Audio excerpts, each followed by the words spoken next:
12. jūlijā, 2008. vakarā, Rundāles pils Baltajā zālē, īpaši izsmalcinātas, barokālas un ļoti arī romantisks muzikas vakars ar īpaši skaistu gaisotni.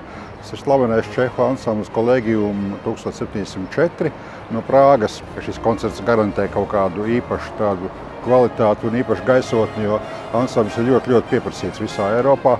Un nākošais gads viņam ir paredzēts uzstāšanās slavenajā Utrehtas senās mūzikas festivālā, slavenajā Leipcigas Baha festivālā. Baroka mūzikā vienlaikus darbojās tādi izcili dižgari. Tie ir slavenie baroka lielmeistari Bachs un Hendels, kur arī būs pārstāvēti Collegium 1704 koncertā, bet arī itāļu baroks Vivaldi, Albinoni un čehu baroks, mums mazāk pazīstams, bet ārkārtīgi skaista mūzika. Tā ir Zelenka, kuru izpildīs šis ansamblis. Un šie komponisti ir arī tie, kurus šis čehu ansamblis ir atvedis uz Latviju, lai muzicētu autentiskā atmosfērā Rundāles pilī, kur šī mūzika arī patiesībā visvairāk iedirās.